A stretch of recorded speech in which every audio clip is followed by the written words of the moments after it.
이제 세 번째 패널 교수님에게 질문을 드리고 싶습니다. 이번에는 이 서영곤 교수님에게 현재 언론 매체를 통하여 공개 검증 없이 자신의 선입견과 그리고 자신이 알고 있는 신학적 잣대로 일방적으로 기사화하고 유튜브 방송을 배포해서 노회와 또 노예 회원의 명예를 훼손하고 업무를 방해하고 교회와 목회자 그리고 성도들을 혼란을 주고 있는 문제에 대해서 우리 서영곤 교수님에게 이제 질문을 드리고 싶은데요. 우리 서영곤 교수님에게 이 주제를 드리는 이유는 서 교수님께서 또 우리 기독교 언론인 국민일보에서 중직을 맡고 계셨던 분이고 하기 때문에 언론의 생리, 언론의 그 흐름을 잘 아시기 때문에 이 질문을 드리고 싶습니다. 기독교 포털뉴스라는 매체 대표로 있는 분이 본 노예 회원인 서사라 목사를 비판하고 있는 기사가 있었습니다. 그 기사 내용을 그대로 제가 질문에 한번 표현하겠습니다.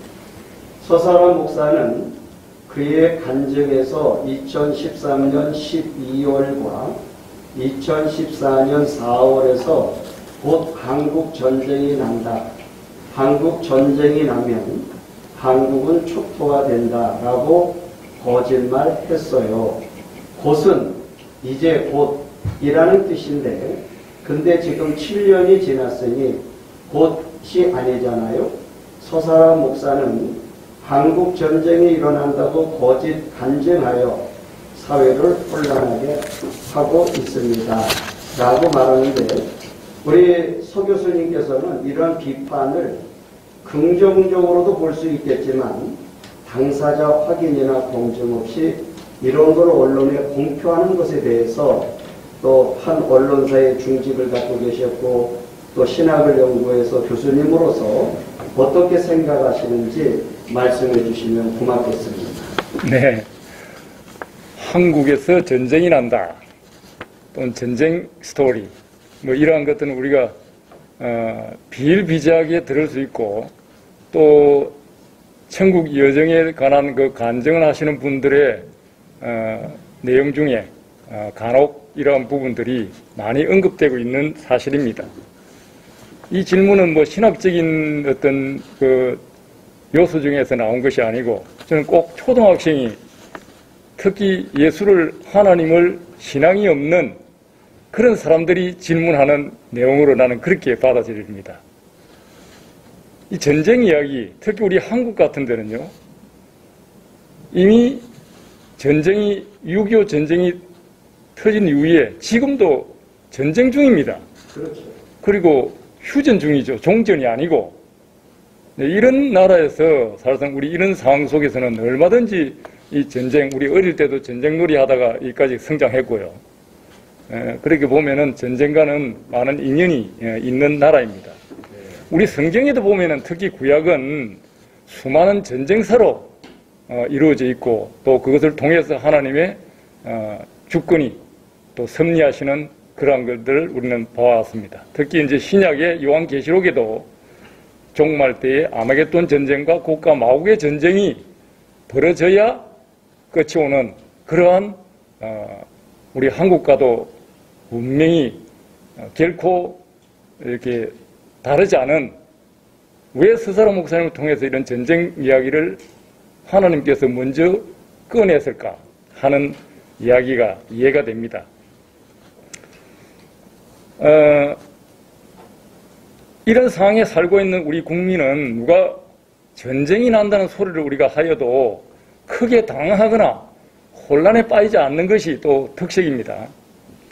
왜냐하면 우리나라는 6.25 전쟁 이후 70여 년간 국가 안보와 전쟁을 대비하면서 살아왔고 그 결과 막강한 군사력과 경제력으로 북한의 도발에 대한 전쟁 억지력을 잘 갖추고 있는 나라 중에 하나입니다. 따라서 설사 전쟁이 재개된다 할지라도 세계 최강의 군사력을 가진 미국과의 한미 군사 동맹관계를 통하여서 능히 제압할 수 있는 철저한 전장 감시 체계와 고도의 전투 작전 수행 체계를 우리 정부와 우리 군은 잘 갖추고 있습니다. 제가 군 장교, 고급 장교로 근무를 하고 생각을 많이 했기 때문에 이러한 것을 자신 있게 말할 수 있는 것입니다. 이런 맥락에서 전쟁은 하나님께 속한다. 이 말씀 우리가 성경을 통해서 잘 알고 있는 이야기입니다. 또한 우리가 전쟁하면은 물리적 전쟁만 이야기하는 것이 아닙니다. 특히 믿는 사람은 영적 전쟁. 우리 에베소서 6장에 보면은요, 하나님의 전신갑주를 입으라. 즉 금년의 첫 신년 설교 말씀에 하나님의 전신갑주를 입지 않고서는 우리가 금년 한 해 승리할 수 없다라고 설교했습니다. 우리 신앙인들은 천상으로부터 전쟁의 메시지나 기별을 듣는 태도와 반응은 비판자들과 뭔가 좀 다른 생각을 해야 되지 않을까요? 서설한 목사가 천상에서 받은 한국의 전쟁이 발발하는 할 것이라는 것의 속에는요, 두 가지의 큰 정보가 내포되어 있습니다.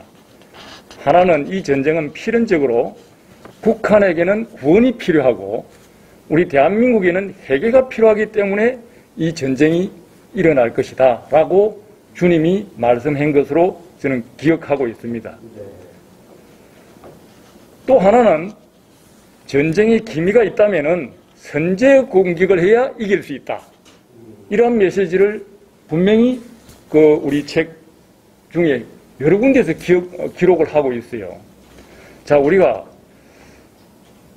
북한의 구원이 필요하고 대한민국에는 회개가 필요하다. 이 말씀 제가 설명을 하지 않더라도 왜 우리가 대한민국에 하나님 앞에 회개해야 되는가? 왜 북한은 가장 중요한 것이 경제지만, 먹고 사는 문제지만 그것보다 더 중요한 것은 구원이다. 왜? 그들에게는 구원이 막혀 있고 우리에게는 회개가 없는 이러한 부유 속에, 풍요 속에 누구 때문에?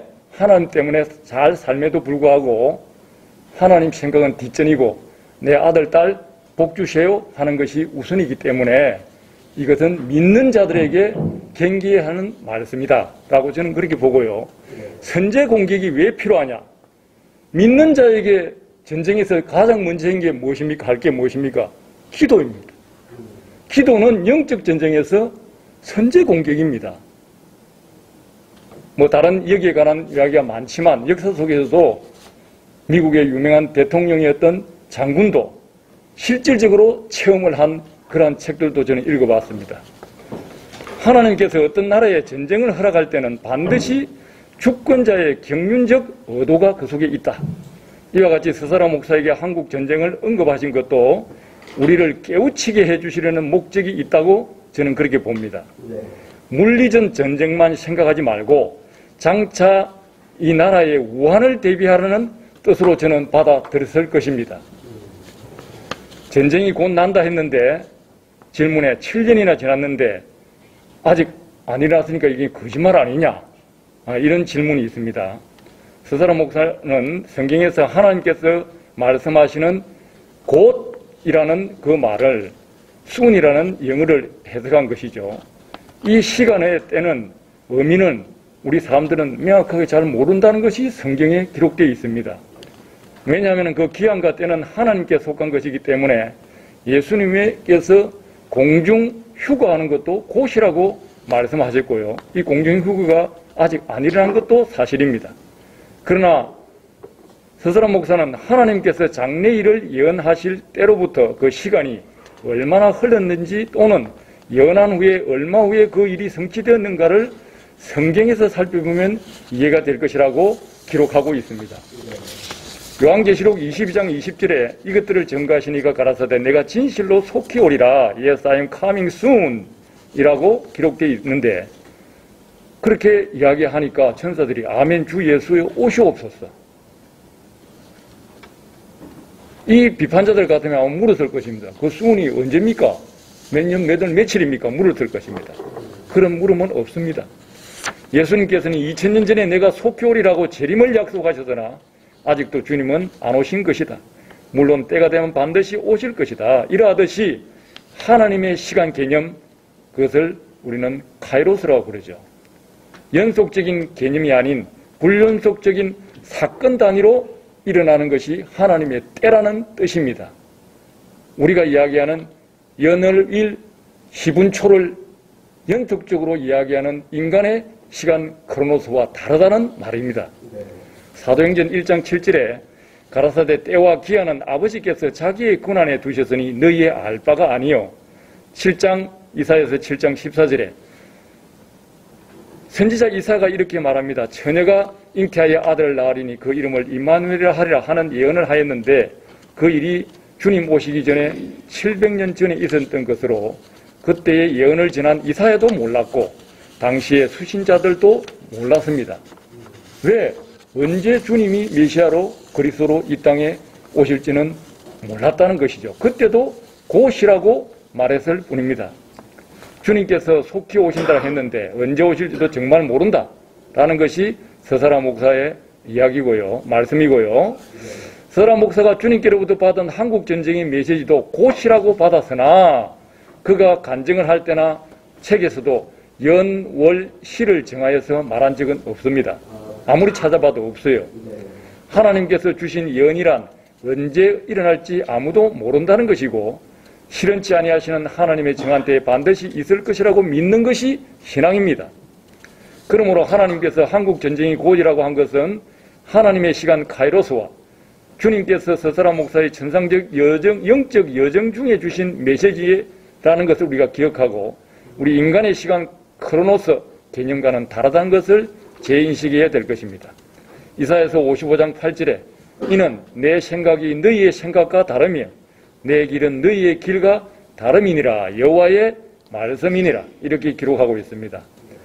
서사라 목사가 전쟁이 일어날 것이라고 7년 전에 이야기했는데 안 일어났다고 해서 이것이 거짓말 예언입니까? 이 문제를 비판하시는 분들처럼 그렇게 산수를 하듯이 육적으로 단순히 보고 듣는 대로 믿고 단정해버릴 노브레인, 문외한 내용이 아니라는 것입니다. 이것은 영적인 문제이며 듣는 자의 생각과 이해하는 수준의 문제로 볼 수가 있는 것입니다. 필자가 보기에는요, 제가 이 발표하는 사람 입장에 보면은요, 한반도에 이미 이 예언을 간증을 했던 때가 2013년 하반기고 2014년에 4월 달에 이후 총성 없는 영적 전쟁이 시작되었고 지금도 진행 중인 것으로 봅니다. 2014년에 제가 박사학위 논문을 23년부터 쓰기 시작해가지고 고민하고 있을 때인데 그때 이 세월호 사건이 일어났죠. 하나님의 징계가 내포된 전쟁이라는 표현은 눈에 보이는 물리적인 것만을 의미하는 것이 아닙니다. 2014년 이후 우리 한반도는 세월호 사건을 기점으로 대통령 탄핵과 정쟁 그리고 국론 분열과 사회 혼란 및 한반도 비핵화와 평화 프로세스 차원에서 진행된 남북미 간의 협상과 코로나19의 팬데믹 상황까지 이 나라가 전쟁보다 더한 피해 속에 처해 있는 한마디로 온 나라와 백성은 한 번도 경험한 적이 없는 땅이 혼돈하고 공허하며 흑암의 깊은 가운데 놓여있는 현실이었습니다. 충분히 고통스러워하고 있는 것을 우리는 다 아는데 어찌 비판하는 형제들의 눈에는 이 영적 전쟁은 보지 못하는가 안타까울 뿐입니다. 지금은 하나님의 말씀빛 곧 복음이 없이는 이 엄중한 현실을 극복하고 나아갈 다른 길이 안 보이는 때입니다. 복음의 씨앗을 뿌리기도 싹을 돋게 하기도 매우 힘든 이 형국에 밤사이에 와서 가라지를 심는 마귀를 돕는 일은 이제 그만했으면 좋겠습니다. 이상입니다. 우리 교수님 설명을 들으니까 하나님의 시간 카이로스와 인간 세계의 시간 크로노스라는 개념이 쉽게 정립이 되지 않고 충돌을 하면 일방적인 이러한 그 안타까운 주장을 할 수밖에 없는 것 같습니다. 교회에서 말하는 시간 개념도 우리가 잘 이해할 필요가 있다는 것을 교수님 설명을 통해서 다시 알게 됩니다. 교수님, 서사라 목사가 도서에 기록한 내용 중에 오해를 불러일으켜 일방적으로 매도당하고 공격적인 성향을 보이는 게 하나 더 있어요, 교수님. 그것은 서사라 목사 예전 발행한 도서 가운데 지금은 그 부분이 이제 삭제돼서 없습니다. 그런데 서사라 목사 예전 글 가운데 유명한 종교개혁자가 지옥에 있는 이유에 대해서 주님께서 말씀하시기를 그 종교 지도자가 예수님의 말보다 바울의 말을 더 믿어서 지옥에 있다라는 글이 있습니다. 이 글도 일반적인 목회자들이나 조금 교회사적으로 상식 있는 분들은 오해를 불러일으킬 만한 부분인데, 이 부분에 대해서 교수님은 서사라 목사의 글을 읽고 이 글에 대한 서사라 목사와 대화하시면서 검증을 하셨을 터인데, 이 의미가 어떤 의미인지 예민한 문제인데 한번 신학자로서 한번 설명해 주시면 고맙겠습니다. 예, 우리 서사라 목사님이 여기 뭐 패널 이렇게 같이 오셨으면 제가 질문을 드려서 그 당시의 상황을 한번 리바이벌 시켰으면 좋겠는데, 제가 뭐 많이 대화를 나누고 또 책 속에서 깊이 이 부분을 제가 보았기 때문에 제가 말씀을 드리겠습니다. 본 그 질문과 비판은 그 두 가지입니다. 하나는 어떻게 보면 유명한 그 종교 지도자가 천국에 안 계신다는 그런 간증을 했잖아요. 천국에 안 계신다는 것에 대해서 그 유명한 분을 우리가 다 존경하고 뭐 신학자나 목회자들이 너무나도 참 이렇게 선생으로 삼고 있는 그런 분이 천국에 안 계시니까 분노가 나타나는 거예요. 그래서 그 분이 천국에 안 계시다는 그것만으로도 이 명예훼손이다, 이제 이런 측면으로 서사라 목사님이 명예훼손을 했다, 이제 이렇게 그 비판을 했어요. 또 하나는 그가 천국에 없는 이유가 서사라 목사님이 아니 왜 천국에 안 계십니까?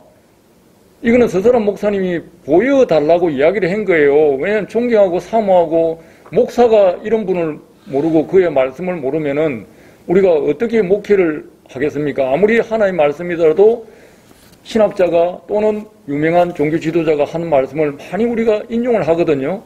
그러니까 서사라 목사님이 주님한테 두 번, 세 번 이야기했는데 안 보여주는 거예요. 그러니까 어느 날 천국에 안 계시고 다른 곳에 계신 것을 이렇게 보고 충격을 받아서 정신이 없었다고 기록이 되어 있어요. 충격을 받아가지고. 자, 그랬는데 그걸 이제 이유가 궁금할 거 아닙니까? 왜 그런 분이 천국에 안 계시냐 물으니까 주님이 그렇게 말씀했다는 겁니다. 그가, 즉 종교 지도자가 나 예수보다 그 바울의 말을 더 믿고 거기에 맞춰서 우리 신학의 어떤 교리와 사상을 만들어낸 것이 아니냐. 이제 이런 이야기를 듣고 서사라 목사님이 굉장히 고심에 빠진 거예요. 처음에 들었을 때는 그게 무슨 말이냐 이렇게 할 수 있지만, 아까 우리 수현 목사님께서 말씀했듯이 저도 질문이 생기면은요, 성경에 묵상을 어떤 데는 한 30시간 한 주제를 놓고 3, 4일 밤을 지새워요. 저는 뭐 참고적으로 제가 늦게 목사가 됐기 때문에 이 가장 제가 레퍼런스 하는 게 이 성경 한 집에 한 23개 종류의 성경이 있는데 그 성경 전체 주석을 다 찾아봐요. 주석을 찾아보면요, 간주를 보면은요, 내가 찾는 건 없어. 싹 빠뜨려 놨어요. 내가 묻고자 하는 그 절에 대해서는 싹 피해가 버렸어요. 그리고 다 달라요, 내용이. 뭐, 이거 누가, 뭐, 나를 뭐 거짓말 한다 그럴지 모르지만, 주석이 그런 수준이에요. 네. 그래서, 이거 안 되겠다. 그거를 명쾌히 알기까지는, 잠을 자나, 눈을 떠나, 잠중에도 그 문제를 놓고 생각하다가 잠이 들어요. 그러면은 주일날 새벽에 설교를, 문을 이미 작성해놨는데, 그것을 깨닫게 해줘요. 그걸 제가 많은 시간을 체험을 했어요. 그러니까 우리는 어떤 이야기를 들었을 때 선입관을 가지고 하면 안 되거든요. 또 어떤 주석을 맹목적으로 믿어서는 안 되는 거예요. 아까 우리 교수님들이 말했잖아요. 교리, 사상, 레퍼런스 할 것이 그걸 전적으로 믿으면 안 된다. 예. 그걸 저는 철저히 배웠어요. 자, 그런데 그 종교 지도자가 그런 어떤 위대한 일을 했는데 그 후학들이 잘못 가르치는 거죠. 후배들에게 잘못 가르쳐서 여하튼 결과가 이렇게 좀 곤란하게 됐다는 것이 바로 바울의 말을 더 믿었기 때문에 그것이 아까 뭐라고 그랬습니까? 뭐 아까 서영 교수님이 그렇게 말씀을 하셨잖아요. 예? 아무리 위대한 사람도 주님 앞에서는 천국에 못 들어가게 할 수 있다는 거예요. 그게 하나님의 공의예요, 공의. 자, 그런 것에 대해서 오늘 우리가 설명을 제가 하려고 하는 거예요. 당연히 천국에 있을 것으로 생각했던 분이 안 계시다는 소식은 우리를 매우 충격적이게 만든다. 저도 처음에는 쇼킹했어요. 내 자신도 그럴 수 있지 않겠나 하는 염려를 수일 동안을 했어요. 그리고 지금도 떨고 있어요. 지금도. 예. 자, 이러한 소식은 마치 저는 이런 생각을 했어요. 우리 창세기에 보면 창조주 하나님이 자기 형상대로 지으신 아담과 하와도 천국에 가지 못하게 했을 수도 있다는 것과도 매우 유사한 정황이다. 오늘 우리가 요즘 우리 질문한 것들을 분석해 보면은요, 매우 연관성을 가지고 있어요. 아, 이게 신학적인 면이 문제이면서도 뭔가 우리를 신학적인 면에서 많은 깨우침을 우리가 가져와야 된다는 그런 울림을 받는 이 질문들이다. 아, 그래서 우리가 살아가면서 또 어떤 일을 하면서 바람을 맞지 않고 피는 꽃은 없듯이 우리 서설한 목사님도 이렇게 여러 가지 상처를 입고 마음에 가슴이 아프고 저도 사실상 논문을 2편을 썼습니다만은도 그 논문 써놓고 이렇게 힘들 줄 몰랐어요. 솔직히 내가 살 다 빠졌어요. 예. 아니 그냥 쓰면 그걸 다 믿을 줄 알았는데 계속해서 이러한 질문이 일어나고 사람들을 놓고 가서 직접 설명을 해도 자기 생각을 안 바꾸고 남의 말은 듣지 않는다는 것이 자기가 듣고 싶은 것만 듣는 것이 우리 인간의 본성이구나 하는 것을 다시 한번 깨닫게 된 것입니다. 자, 비판을 하신 질문으로 다시 돌아가서 명예훼손권에 대해서 말씀드리면 첫째, 초기 간증책에서는 하나님께서 보여주시고 말씀하신 그대로 순종한다는 마음에서 서사람 목사께서 실명으로 발간되었던 것을 곧 바로 수정하여 현재의 개정판에서는 실명은 없고 종교 지도자로 정정에 올려져 있기에 고의적이고 불순한 마음으로 특정인의 명예를 훼손한 것으로 볼 수 없다라는 것입니다. 둘째, 서사람 목사는 간증책에서 유명 종교 지도자에 대한 신상을 음해하는 인신공격이나 명예를 훼손하는 언행을 한 번도 한 적이 없고 저는 그것을 잘 보았습니다. 명예훼손과 그분을 비판했다는 주장은 사리에 맞지 않는 비판하는 분의 억측일 뿐입니다. 다음으로 본 질문의 우리 핵심인 서사람 목사가 주님께서 그 종교 지도자가 내 말보다 바울의 말을 더 믿어서 천국에 없다라는 그 말씀하신 의미를 다시 한번 변해해 드리고자 합니다.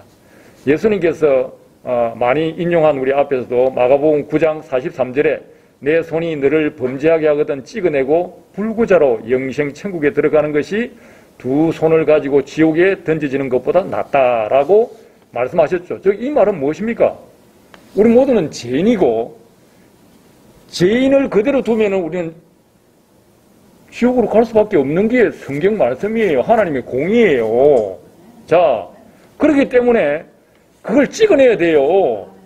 네, 내 손이 지었기 때문에 손을 찍어내야 된다는 거죠. 우리가 직접 합병을 쓰면은요. 그 말은 우리가 다른 말로 이야기하면 뭡니까?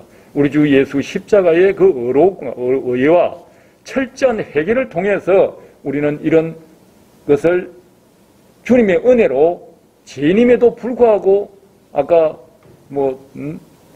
쑥떡마도 못한 우리가 천국에 갈 수 있다는 요건을 제시하는 것이죠.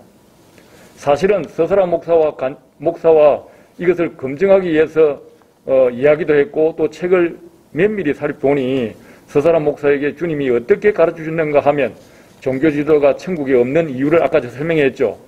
마가복음 9장 조금 전에 읽은 43절 이하보다도 이러한 것보다도 하나의 행위적이면서 우리가 성결과 이 온전함과 성숙함에 이루지 못한, 즉 믿음만은 가지고 우리는 온전한 구원을 이룰 수 없다는 것을 이야기하는 뜻이죠. 바울의 이신청의는 무엇입니까? 우리가 구원을 받는 데는 전제 조건 1번입니다. 그러니까 선이신청의로 우리가 구원을 받고 그 구원의 완성은 아직까지 난 예시예요. 이를 이루기 위해서 우리는 온전함과 성숙함으로, 아가서가 왜 나왔습니까? 아가서는 믿는 사람이 온전함과 성숙함에 이르도록 그리스도의 신부로 자라가게 하는 거예요. 그걸 갖다 크리스찬 퍼펙션이라고 그러죠. 크리스찬은 이 온전함과 성숙함이 없이는 하늘나라에 들어갈 수 없다는 것을 여기서도 말씀하고 있다는 것입니다. 그래서 이 주님의 말씀은 사람들로 하여금 한 번 구원은 영원한 구원인 것처럼 믿게 만들어서 그들의 행위가 예수 믿고 나서 어떠하든 간에, 예를 들어서 우리 튤립 교리 같은 것도 이렇게 보면 나 있죠. 그들은 결국 예정론 교리와 성도의 견인으로 구원을 받을 것이니까 하는 그런 안일한 사고방식과 신앙의 나쁜 영향을 미쳤다는 것입니다. 이 때문에 실제로 이신청의 교리로 많은 사람들이 구원을 받았으나 그 이후에 회개와 성화의 온전함과 성숙한 믿음에 이르지 못함으로 지옥에 처하게 되는 경우가 많이 일어났다는 것을 우리가 간접적으로 알 수 있게 되는 대목입니다. 결국 이 종교 지도자는 어떻게 보면 주님 보시기에 제가 판단한 것이 아니고 참 여러 가지 수고하고 애는 많이 썼으나 어쨌든 간에 그것이 발단에 대해서 잘못 인도한 책임이 있지 않느냐. 그 책임은 어떻게 보면 교수들이나 우리 지도자 위치에 있는 모든 우리 크리스찬들이 져야 될 책임으로 저는 그렇게 생각이 됩니다. 자, 그래서 이 유명한 지도자 자신은 비록 앞에서도 우리 금 교수님 말씀하셨듯이 성경의 신학자요 성화의 신학자로 불릴 정도로 이신청의로 구원받은 성도에게도 그 이후에 성화의 중요성을 많이 강조하였으나 결과적으로 후세 사람들에 의하여 무조건적 선택이나 성도의 견인 교리 등과 함께 한 번 구원은 영원한 구원이라고 여기지게 가르치게 되었고 또한 그렇게 교리적으로 인식되게 된 것이다. 이로 말미암아 많은 사람들이 믿음에서 떠나 구원받은 이후에 예수님이 하신 말씀처럼 내 손이 범죄하거든 찍어내어라 하였는데도 불구하고 찍어내지 않는, 즉 철저한 회개 없는 신앙, 즉 세마포를 빨지 않는, 자기 두루마기를 빨지 않는 삶을 살다가 결국 믿음에서 떨어져 마침내 침륜 지옥에 빠져 이기지 못하는 삶을 살게 되는 것이기 때문으로 이해할 수 있는 것입니다. 따라서 서사라 목사에게 유명 종교자가 천국에 거하지 못하는 모습을 보여주며 세상 가운데 교훈하여 깨우쳐 주시려는 주님의 목적과 의도는 마지막 때에 믿는 자들의 회개를 촉구함과 바른 구원관을 가질 것을 경고하는 것으로 보입니다. 이에 대하여 성경의 결론장인 요한계시록 21장 7절과 22장 14절에서 이와 같이 말씀하고 있습니다. 21장 7절에 계시록 이기는 자는 이것으로 상속으로 받으리라. 나는 그의 하나님이 되고 그는 내 아들이 되리라. 22장 14절에 자기 두루마기를 빠는 자들은 복이 있으니 이는 그들이 생명나무에 나아가며 문들을 통하여 성에 들어갈 권세를 받으려 함이로다. 결론적으로 하나님의 심판 앞에는 어느 누구도 자기 의나 세상의 공덕으로 구원받을 자가 없다는 것과 그 누구도 주님의 심판대 앞에서는 큰 자도 피하여 나갈 자도 없다는 것입니다. 중요한 것은 유명한 누구가 천국에 없더라는 기별을 듣는 수신자 모두는 그 자세는 아하 나도 자칫 그렇게 될 수 있겠구나 하는 반면교사로 삼고 자신의 신앙을 떨림으로 뒤돌아보는 계기가 되어야 할 것입니다.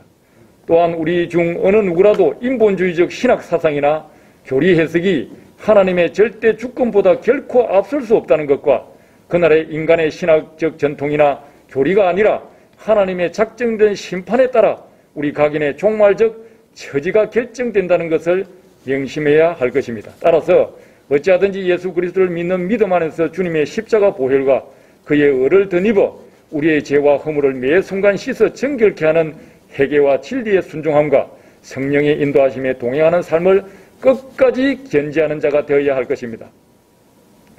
심판주 하나님은 이사야서 55장 9절에 이렇게 말씀합니다.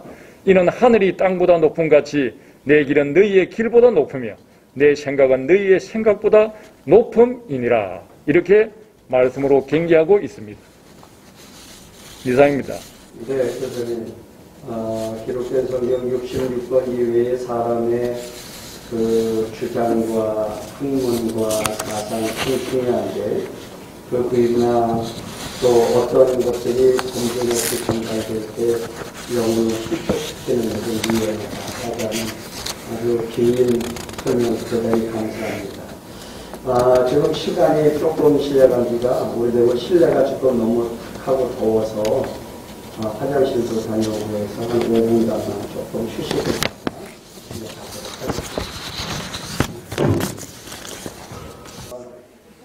교수님 두 가지 설명을 참 잘 들었고요. 어떤 이는 소설화 목사가 지옥에서 만난 루시퍼에 대한 간증이 비성경적이며 잘못된 주장이라고 비판하면서 그 이유는 성경에 루시퍼라는 말이 안 나온다라고 말을 합니다. 여기에 대해서 교수님께서 어떻게 생각하시는지 성경과 신학적으로 풀어서 좀 이해하기 쉽게 이 방송을 보는 분들이 이해하기 쉽게 좀 설명해 주시면 고맙겠습니다. 예, 성경은 우리 사탄, 마귀, 귀신 존재 이런 것들에 대해서 그 실제에 대해서 분명히 여러 곳에서 그것을 명시하고 있습니다.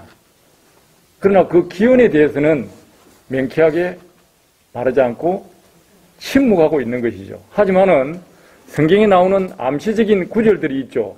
에스겔서 28장, 이사야서 14장, 요한계시록 12장 이 부분에 보면은 이 사탄, 마귀, 귀신에 대한 그 정체성을 밝혀줄 만한 그러한 구절들이 있어요.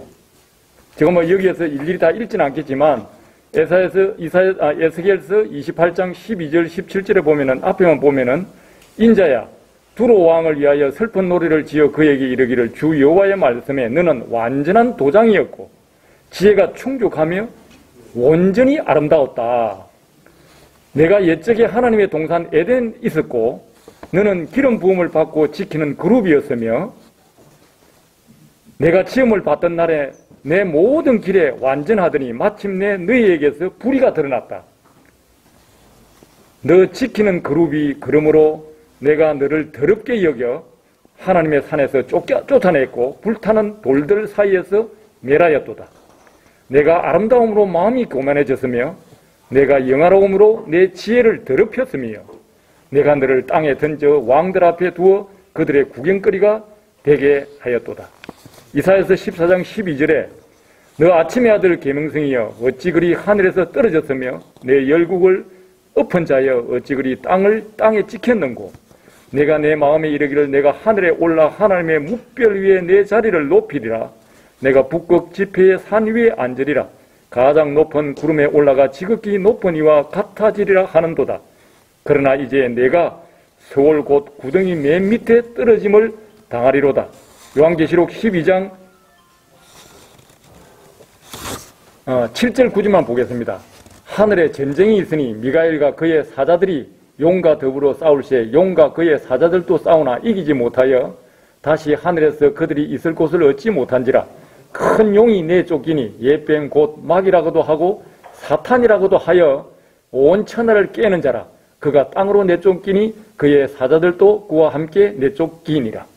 자, 이런 세 부분의 하나님 말씀 우리 구약에서 보면요, 요한계시록까지 이렇게 보면은요, 자동적으로 이게 연결될 수밖에 없는 것입니다. 본 질문에 대해서는 성경이 없는 비성경적 즉 루시퍼를 이렇게 사탄의 근간이랄까 족보랄까 이렇게 이야기하는 것이 성경이 없기 때문에 그것은 비성경적이다. 이렇게 이야기하는 것은 그건 틀린 이야기는 아닙니다. 하지만은 이 부분을 길게 설명하고 싶지는 않습니다. 왜냐하면은 구약 성경에서 원어적 단어의 사용상 문맥적 고려를 즉 시대나 역사적 상황을 넘어서서 성경 해석에 적용한 경우에 복잡한 논쟁에 들어갈 수 있기 때문에요. 즉 그러니까 그 시대에 한정해서 그 용어에 대해서 해석을 해야지. 예를 들어 구약에 있는 것을 신약 저 이쪽에 갖다가 그걸 적용시키면은 그건 안 된다라는 그런 어떤 룰이 있는 거죠.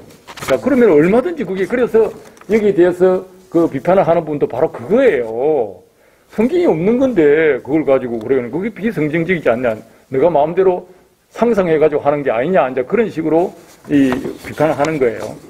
따라서 본 베네자는 사탄을 루시프로 지칭하는 맹명하는 것에 명분이 있느냐 하는 것을 저는 밝히겠다는 것이죠. 네네.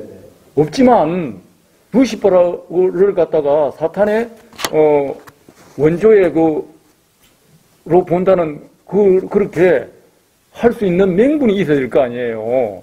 자, 이제 그리고 성경과 역사 속에서 암시하는 것을 아까 조금 전에 이야기한 성경과 역사 속에서 암시하는 것을 연역적으로 해석하고 이해하며, 자, 이렇게 우리가 그렇게 해석한다고 해서 성경에 있는 그대로 해석한다고 해서 그것이 우리 기독교의 본질적인 핵심이나 교리나 뭐 구원론이나 이런 곳에 어떤 훼손하는 것이 있느냐?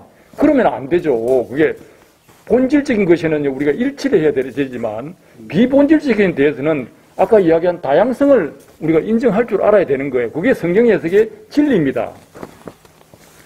자, 비판한 분이 지적한 대로 고유명사 루시퍼의 실체는 성경에 존재하지 않는다. 그거는 맞습니다. 하지만 서사라 목사는 교보신학자 4세기에 있던 제롬이나 스코필드 뭐 그 후에 물이지만 등의 그 번역에 보면은요, 이사야서 14장 12절에 등장하는 라틴어 계명성, 뭐 우리가 이 헬레르라고도 하고 또 우리 뭐입니까? 우리 히브리에서는 사탄이라고 하죠.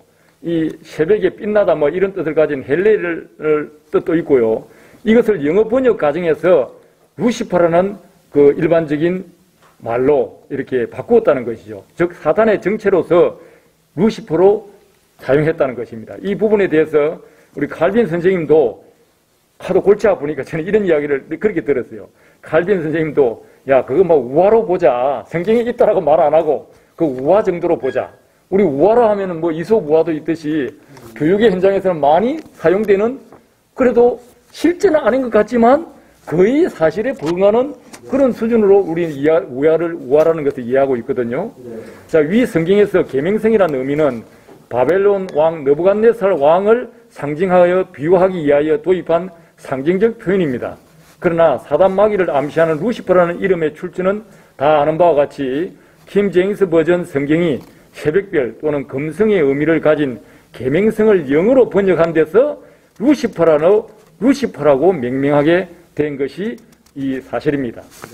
자, 다시 말하면은 사탄이란 말은 대적자, 불법자란 말인데 히브리 세계 22개 자음 중에서 첫째 이 시인이라는 그 자음이 있습니다. 그건 뜻은 이빨입니다. 이빨.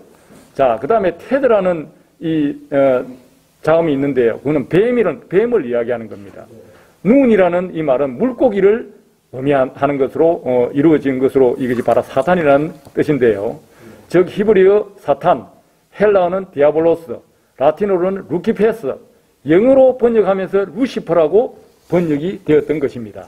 자, 그런데 여기서 보면 라틴어 루키페스가 영어 스펠링으로 보면 똑같아요. L-U-C-I-F-E-R. 그걸 라틴어로 읽으면 루키페스예요.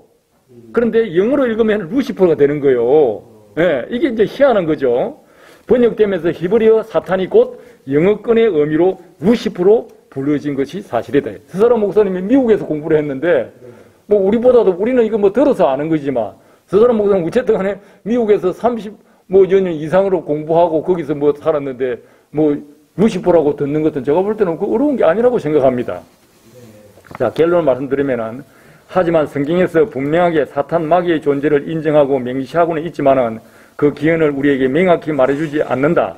오늘날의 신약 시대적 상황에서는 성경에서 그 출처를 통전적 해석의 관점, 즉 성경 전체 속에서 역사 속에서 유추하여 찾을 수밖에 없지 않은가. 그래야 서사라 목사는 사탄 마귀의 정체성을 이해함에 있어서 성경에 기반한 타락한 천사들에 기초하여 사탄 마귀의 정체를 타락한 천사장으로 그 부하들을 타락한 3분의 1의 천사들의 무리, 마귀의 부하로 해석하고 설명한 것이다. 이러한 해석은 기존 신학에 반하거나 구속사의 본질적 교리를 심각하게 훼손시킨다는 점은 결코 발견되지 않다고 저는 그렇게 봅니다. 아울러서 비판자들이 지적한 성경구절, 에스겔서, 이사야서, 요한계시록을 타락한 천사들에 기반하여 동일한 맥락으로 해석하고 설명하면 우리 한국 대부분의 보수 신학자와 교단에서는 일반적인 것으로 상기해 줄 것을 바랍니다. 네, 그렇군요. 교수님 그 설명을. 자, 여기서 조금 더 제가 설명을 해야 될 것 같은데, 이 부분이 중요한데. 그래서 요한계시록에 보면은 큰 붉은 용이 있어가지고 머리는 7이요, 뿔이 10이라. 그 여러 마리 7왕관이 있는데, 머리 7왕관이 있는데 그 꼬리는 하늘의 별 3분의 1. 이것을 말씀드릴게요. 그 꼬리가 하늘의 별 3분의 1을 끌어다가 땅에 던지더라. 용이 해산하는 여자 이렇게 나오고요. 그런데 본 질문에 대해서는 성경에 없는 비성경적 루시퍼가 왜 성경 해석이나 설교 강단에서 암묵적으로 소개되었는지에 대해서는 앞에서 제가 설명을 했고요. 자, 그러면 이 사탄의 루시퍼로 지칭하게 된 그 명분도 이제 제가 해결이 되었다고 봅니다. 자, 이런 측면에서 우리는 이런 부분은 뭐 더 깊이 연구도 할 수 필요도 있겠지만 적어도 비판한 사람들이 질문한 것에 대해서는 답이 되었지 않느냐, 저는 그렇게 생각을 합니다. 이상입니다. 성경이 우리나라에 1885년에 복음이 처음 들어와서 성경이 우리말로 기록되기까지는 참 시간이 많이 흘렀죠. 그러면서 우리나라는 영어 성경을 듣고 있었는데 교수님의 설명을 들어보니까 우리나라 글로만 이해하는 것보다는 통전적인 해석이 필요하다. 한번 설명해 주셔서 고맙고요. 이 시대에 우리는 하나님의 부르심을 통해서 하나님을 알아가고 교회를 세워가고 마지막 시대에 주님의 마지막 위임하신 마태복음 24장 19절 20절 주님의 선교위 사명을 감당하는데 교회는 때로 발목 잡기나 흠집 내기보다는 발전과 미래지향적으로 복음이 훼손되지 않는 이런 의식이 필요하지 않나 이렇게 생각이 듭니다. 교수님, 다시 그 서설한 목사의 그 도서에 나온 문구나 단어를 통해서 건전한 비판이나 비난을 받아들이는 게 좋지요. 그리고 또 발전하는 거니까. 근데 이 발목 잡기식이나 아무런 검증 없는 비난은 위험하다고 하거든요. 그래서 말하는 이도 조심해야 하고 특히 글로 나온 것은 더더욱 조심해야 되죠. 요새는 또 이 미디어가 발달해서 나오는 파급 효과가 큰데 서설한 목사 도서 내용 가운데 이런 비판의 글이 있어요. 제가 그대로 읽어드리면 그 부분을 설명해 주시면 고맙겠습니다. 서설한 목사의 천국 지옥 간증 도서 지옥편에서 마귀 부하들의 홍보를 집행하고 있다. 기록된 것을 보고 이것도 비성경적이며 거짓 반증이라고 말하는데 교수님께서는 이 부분을 어떻게 생각하시는지 좀 설명해 주시면 고맙겠습니다. 네, 앞에서 제가 그런 말씀을 했지만 이런 질문과 비판은 아무나 할 수 있는 그런 것이 아니라고 생각을 합니다. 저는 이렇게 생각을 합니다. 그냥 배가 부른 하이에나나 사자는 보통 때는 그냥 지나갑니다. 그런데 배고프고 이게 참 독이 받치면은 공격성이 나오면서 보통 때는 그냥 지나갈 수 있는 것도 날카롭게 예리하게 보게 되는 것이죠. 바로 이런 질문이 아닌가 싶어요. 질문이 될 수도 없는 건데 또 이게 무슨 질문이냐 할 수 있는데 질문이 된단 말입니다. 잠언서 16장 4절에 보면 이런 말씀이 있습니다. 여호와께서 온갖 것을 주님의 쓰시기에 적당하게 지으셨나니 악인도 악한 날에 적당하게 하셨느니라. 네, 이 말씀 설명하지 않겠습니다. 자, 그럼 지옥에 그 악인들이 가는 지옥, 천국도 있고요. 그런데 지옥에 그 행을 집행하거나 간수로 악인도 타락한 천사들도 지옥에 갑니다. 그러면은 누가 지옥 간수로 있는 것이 적합할까요? 합리적으로 생각합니까? 근데 우리 손자한테 한번 물어보면 아마 좀 잘 다독할 것 같아요. 근데 이 수준이 이렇다는 거죠. 성경은 사탄 마귀의 귀신의 존재와 실제를 명시하고 있지만 아까도 말씀했습니다. 그 기원에 대해서는 말 안 해요. 하지만 성경에 나오는 사탄 마귀의 기원을 암시하는 구절 아까 보았죠. 타락한 천사들이 있습니다. 자, 이렇게 말을 안 해주니까 학자들이, 성경학자들이, 야, 이 천사들을, 왜 하나님은 우리에게 모든 것을, 아까 우리 금 박사님께서 말씀했지만, 모든 우리 인생의 삶을 명제로 제시하고 다 그것을 밝히고 있지만, 세세한 디테일은 우리에게 주지 않아요. 저는 그걸 감사하게 생각합니다. 왜? 우리가 생각하는 인간으로 만들기 위해서, 주님과의 교제하기 위해서, 묵상하기 위해서, 저는 꼭 필요하다고 봅니다. 자, 그래서 타락한 천사들도 나오고, 어떤 데는 또 이보하고, 썸씽이 있어가지고 또 마귀가 나왔다. 이런 것도 설도 있고, 내가 보니까 이 마귀론을 제가 조직신학을 했기 때문에 마귀론을 제가 이 책을 거의 반권을 쓴 정도 분량의 자료가 있습니다.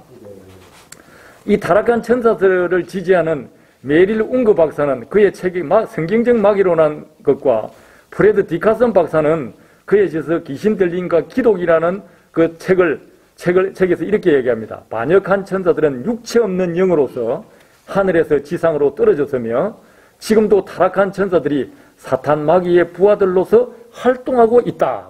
이렇게 기술하고 있습니다. 또한 한국 대부분의 보수 신학자들과 목회자들도 이러한 사탄 마귀의 정체를 타락한 천사들의 기인함을 지지하고 있습니다. 우리가 이 성경에서 스라 목사님이 이렇게 밝힌 거예요. 먼저 베드로후서 2장 4절과 유다서 1장 6절을 살펴보면은 베드로후서 2장 4절에 누가 지옥에 가 있느냐 하면 하나님이 범죄한 천사들을 용서하지 아니하시고 지옥에 던져 어두운 구덩이에 두어 심판 때까지 지키게 하셨느니라. 범죄한 천사들을 지옥에 보내가지고 거기에서 어두운 구덩 속에서 심판 때까지, 현재 백보자 심판까지, 영원 지옥까지 마지막 우리 역사적 종말에 있을 그 심판 때까지 지금 예를 들어서 지금 우리 천상에 나간 대신 음부에 있다는 것이죠. 그게 지옥이죠. 자, 유다서 1장 6절에도 또 자기 지위를 지키지 아니하고, 똑같은 말입니다. 자기 지위를 지키지 아니하고 자기 처소를 떠난 천사들을 큰 날의 심판까지 영원한 결박으로 흑암에 가두셨다. 자, 이 구절들은 우리에게 많은 것을 생각하게 합니다. 우선 범죄한 천사들은 분명히 마귀 부하들이다. 이걸 보면요. 그리고 사탄 마귀는 단수예요. 그런데 천사들은 부하로 나와 있지 않습니까? 그래서 앞에 그 마귀론을 연구한 학자들을 보면은요, 사탄, 마귀, 귀신, 부하들, 이거는 다 동일한 하나의 종족으로 생각하고 있습니다. 그렇게 기술이 되어 있어요. 제가 여기 디테일하게 안 썼는데, 그리고 계시록 20장 14절에 보면은요, 사망과 음부도 불못에 던지우니 이것은 둘째 사망이라. 그러니까 이 백보자 심판이 바로 이 20장 14절에 있는 말인데, 이것이 올 때까지 타락한 천사들이 어디가 있다? 지옥에서 감금되어 있으면서 지킴을 당한다는 것이죠. 자, 마태복음 25장 41절에 또 완편에 있는 자들에게 이르시되 저주를 받은 자들아 나를 떠나 마귀와 그 사자들을 위하여 예비된 영영한 불에 들어가라. 똑같은 말씀입니다. 지옥에 있는 부하들도 현재의 음부가 불못에 던지질 때에 영원한 불못에 들어가서 고통을 받을 것이라는 것을 이야기하는 거고, 그 다음에 또 이제 중요한 거, 베드로후서 2장 9절에 아까 2장 4절에서 이야기했듯이 2장 9절에는요, 주께서 경건한 자는 시험에서 건지시고 불의한 자는 형벌 아래 두어 심판날까지 지킨다. 그러니까 2장 4절에서는 타락한 천사들이 지옥에 가 있고, 2장 9절에서는 경건한 자는 천국에 가고 불의한 자는 형벌 아래 두어, 어디 갑니까? 지옥에 간다는 그 말이죠.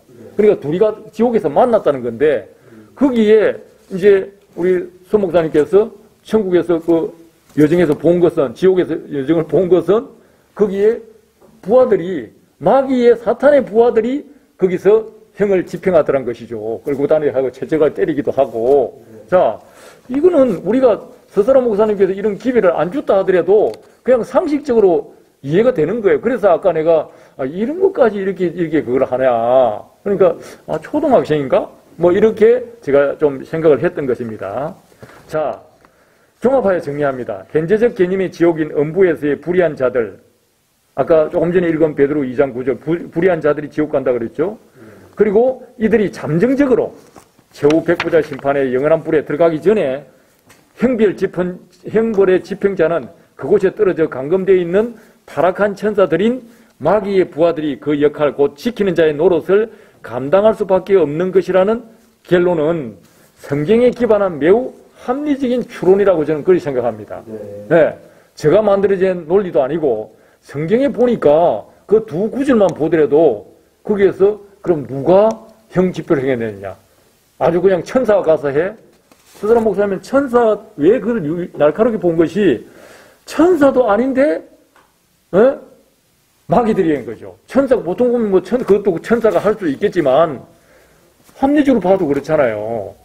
나쁜 놈이 나쁜 짓을 더 잘하는 거지. 착한 사람은요 못합니다. 그래서 천국이나 지금 현재 우리의 사는 삶은 하늘의 그림자예요. 우리가 지금 지상의 하늘의 그림자란 말입니다. 그렇게 생각하면은 이 부분은 문제가 없을 걸로 생각이 됩니다.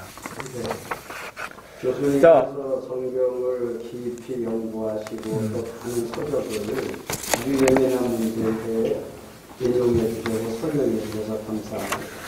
교수님께서 소사라 목사님 도서를 모두 연구하시면서 그래서 다시 한번 질문을 마지막으로 한번 드리고 싶어요. 소사라 목사 도서에 나온 내용 가운데 성 밖으로 쫓겨가는 자와 지옥으로 가는 자를 언급한 것이 있거든요. 이 부분에 대해서 교수님께서 마지막 시대의 목회자들이나 성도들이 혼란이 생기지 않도록 신학자로서 이걸 어떻게 받아들여야 되는지 설명을 좀 부탁드리겠습니다. 이 부분이 사실상 스드라 목사님께서 그 저수를 한 책 중에서 많은 그 내용들이 있지만 좀 그 색다르게 또 우리에게 들려지고 또 기존 신학에 조금 이탈하는 듯한 그러한 내용이기 때문에 굉장히 민감하고 보통 사람이 들을 때는 성밖은 뭐냐? 그건 또 뭔데? 이런 질문도 하고요. 또 성밖은 기존의 현실 신학에서는요. 보통 뭐로 해석합니까? 지옥으로 봅니다. 지옥. 어두운 곳. 슬피 울며 이를 가는 곳. 이것을 전부 지옥으로 성밖을 그냥 성경에 나오는 성밖이다 하면은 무조건 지옥으로 그냥 이꼴로 해버립니다. 자, 이런 어떤 맥락 속에서 성밖은 성안과 다르다. 요한계시록 22장 14절 15절에 분명히 그게 구분하고 있거든요. 성안과 성밖. 자기 두루마기를 빠는 자는 성 안에 생명수로에 나아가며 문들을 통하여 성 안으로 들어가리라. 그러나 그러지 못하는 자는 어떻게 된다? 성 밖에 있으리라. 그런데 무조건 이걸 갖다가 성 밖은 지옥이라고 해석을 하는데 스드라 목사는 물었다는 거 아닙니까?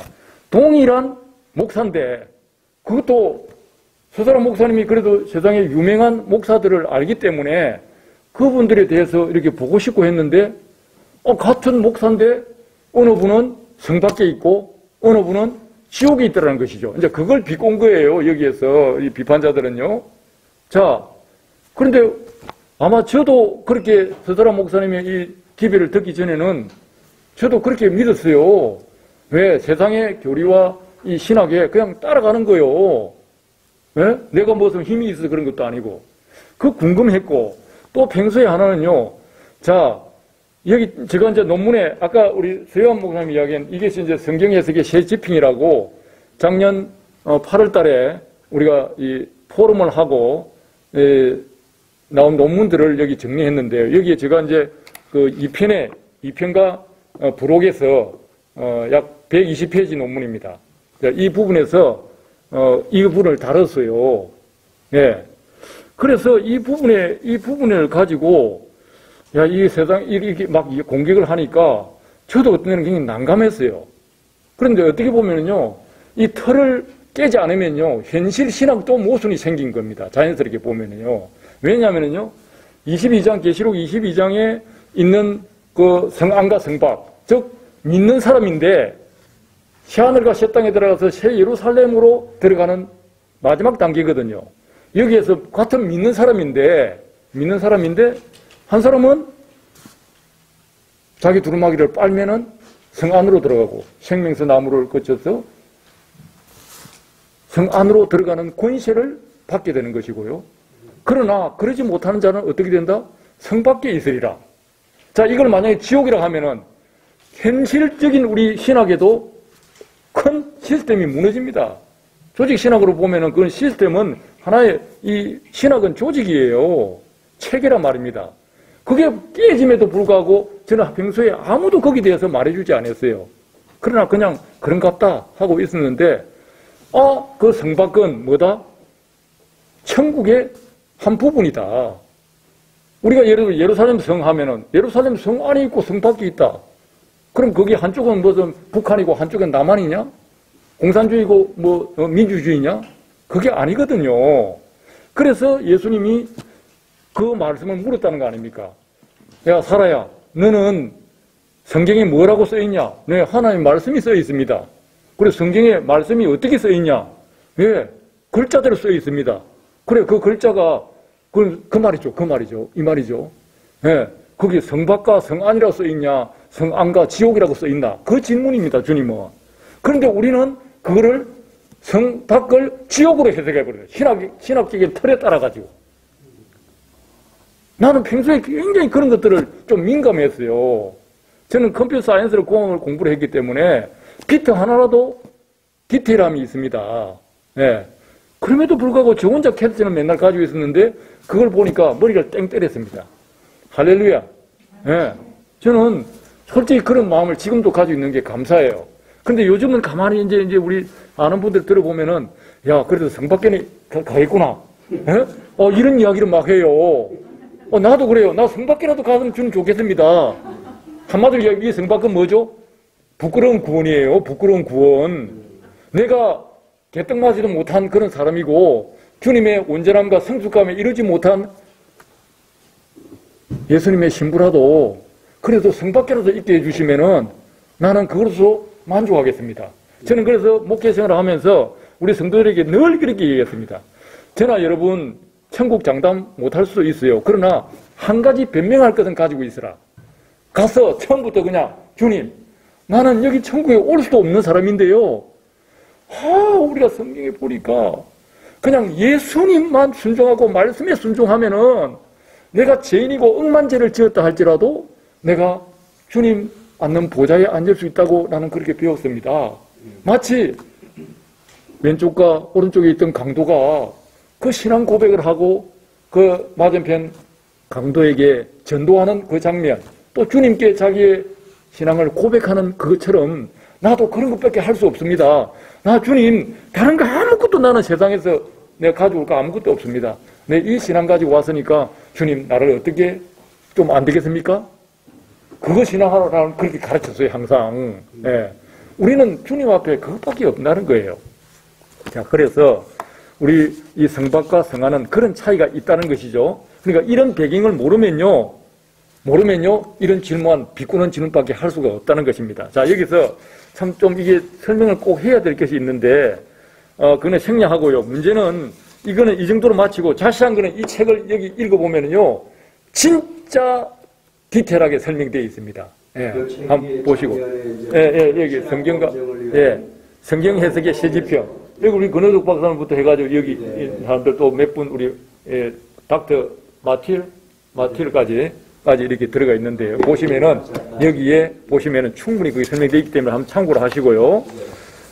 그 다음에 여기서 이제 마지막으로 이 비판자가 뭐라고 하느냐면 아까 요한계시록을 서사람 목사님이 뭐 상상의 나라를 편다 뭐 이렇게 이야기했는데 그분이 비판하는 것 중에 제가 꼭 꼬집어야 될 게 있습니다. 여기서 뭐라고 이야기하냐면은 성밖은 없다. 성안도 없는 것이다. 그거는 그냥 상징적으로 써놓은 거지. 그게 무슨 천국이냐. 그런데 서사람 목사님은 진짜 이 천국이 실제하는 것처럼 이게 말한다. 그러니까 이게 거짓말이다. 깜짝 놀랄 일 아닙니까? 천국도 없다. 새하늘과 새 땅도 없니? 그것은 예수님과 신부를 상징해 놓은 거지. 무슨 새하늘과 새 땅이 있냐. 신학 박사가 그렇게 이야기를 합니다. 예, 그래서 저는 그걸 꼬집으려고 하는 거예요. 하지만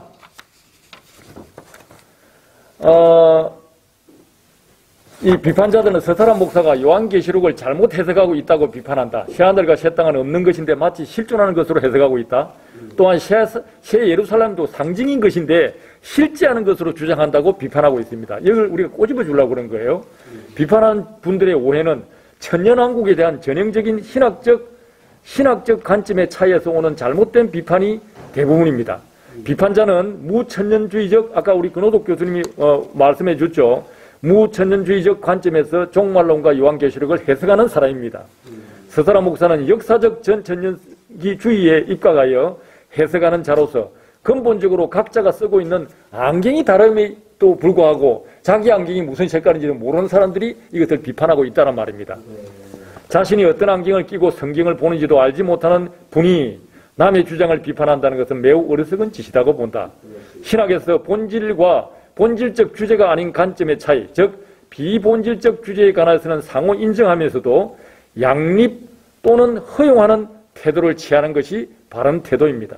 당연히 무천년주의적 관점에 속하는 자들은 미래적 천국이나 새 하늘, 새 땅, 거룩한 성, 새 예루살렘을 실제하는 천국으로 인정하지 않으며 비판자와 같이 신랑과 신부, 즉 예수님과 교회로 상징적이라고 치부해버리는 그 해석은 잘못된 것이다. 그리하여 비판자가 말한 것처럼 성경과 계시록에 기록된 하나님의 나라 곧 천국은 실존하지 않는 상징적 의미로만 생각하고 있는 것이다. 그러기에 서사라 목사가 말하는 성안과 성밖이란 개념은 천국에 존재하지 않는다고 비판하였던 것이다. 천국은 실존하지 않는다는, 즉 천국의 실제를 부인하는 분들과 어찌 대화와 소통이 되겠는가? 처음부터 대답할 여지가 전혀 없는 어리석은 질문 곧 우문에 불과하기 때문이다. 좀 더 넓은 시각이 요청되는 시점입니다. 감사합니다. 네, 아주 긴 시간 동안 우리 서영돈 교수님 예민하다고 따져보면 정말 엄청 예민한 문제들을 많은 연구를 하시고 새로운 논문을 쓴 내용도 120페이지씩이나 길게 아주 논문을 작성하셨던 우리 교수님 대단히 감사합니다. 아주 긴 시간을 명쾌하게 설명해 주셔서 대단히 이제 우리 네 번째 패널로 빨리 좀 옮겨서 문장을 간담회를 좀 서둘러야 될 것 같습니다. 네 번째 패널은 조상열 교수님이십니다.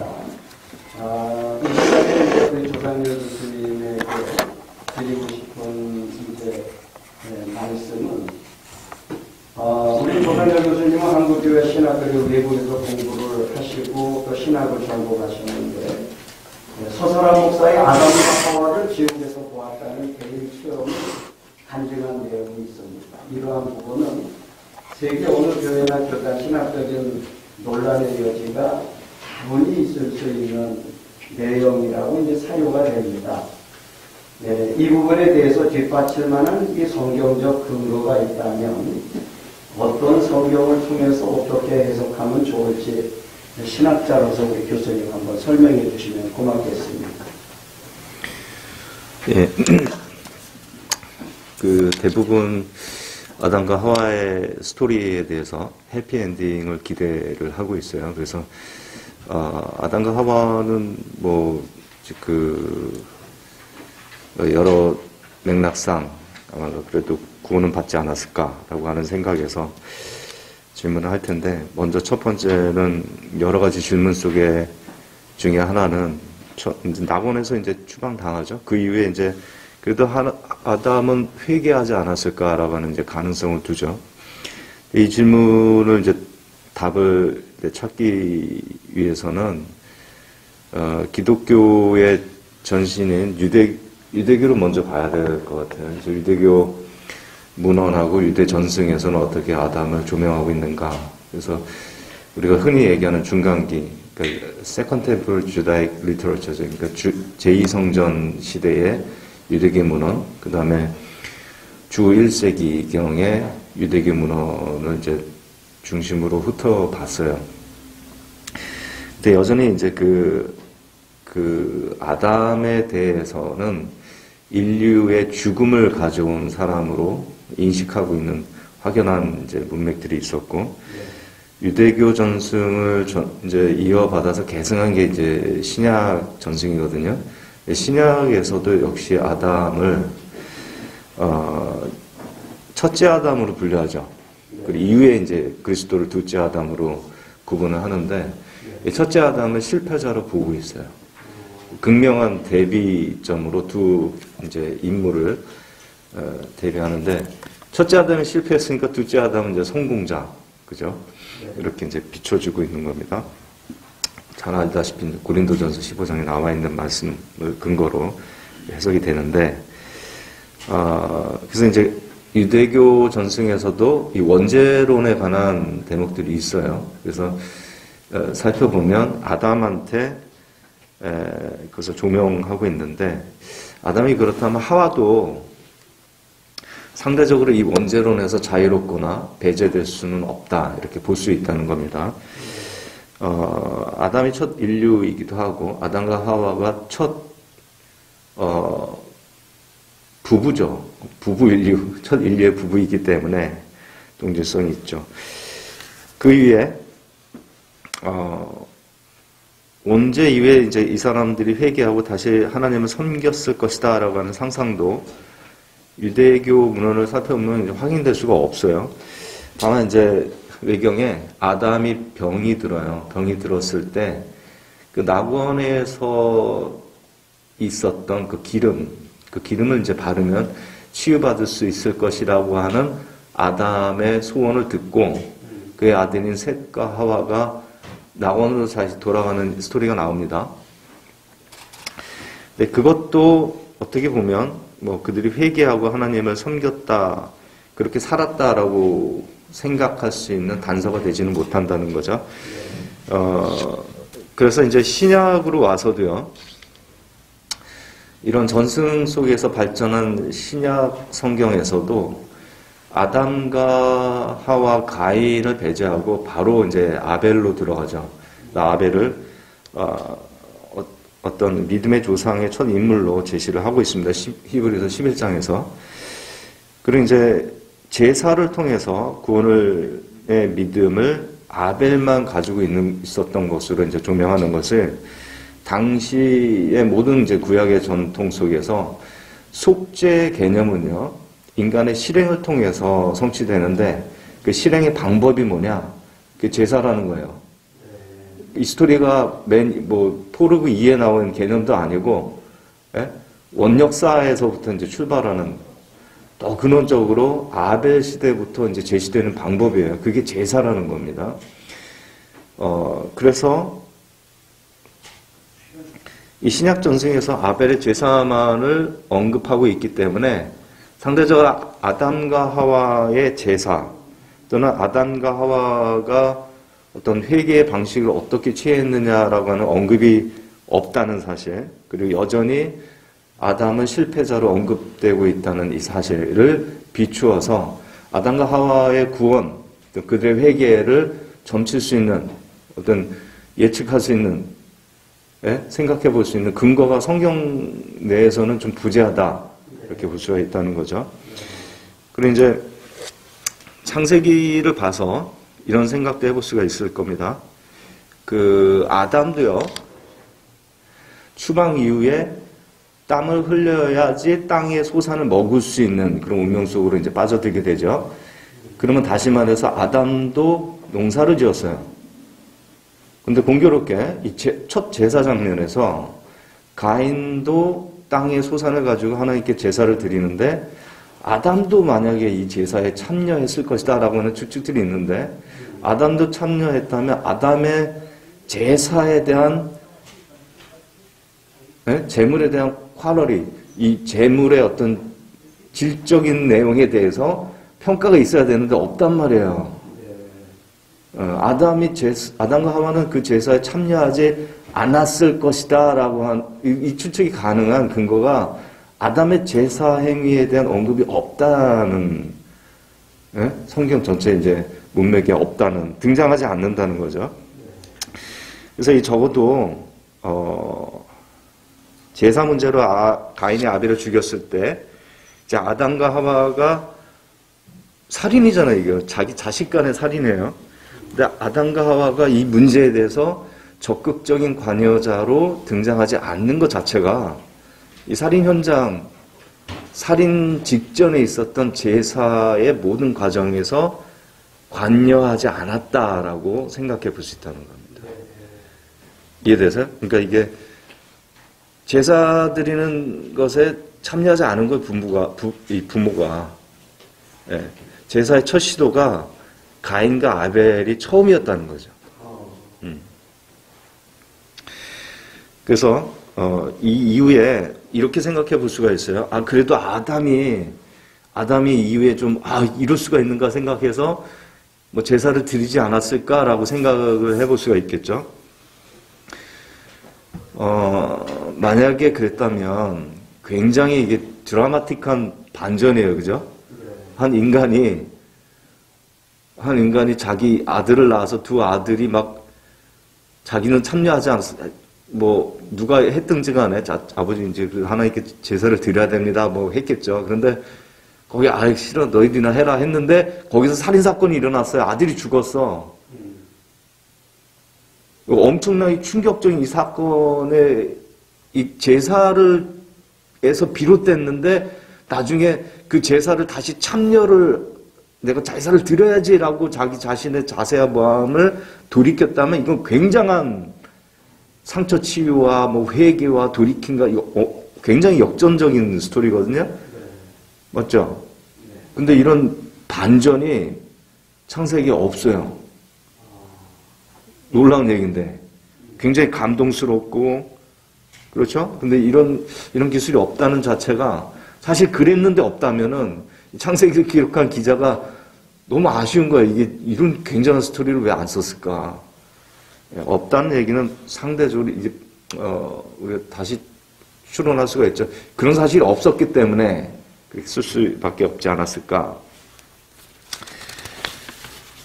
반면에 또 다른 삶을 취한 이 아벨의 삶은요, 신약의 시대에 이르기까지 굉장히 높게 평가됩니다.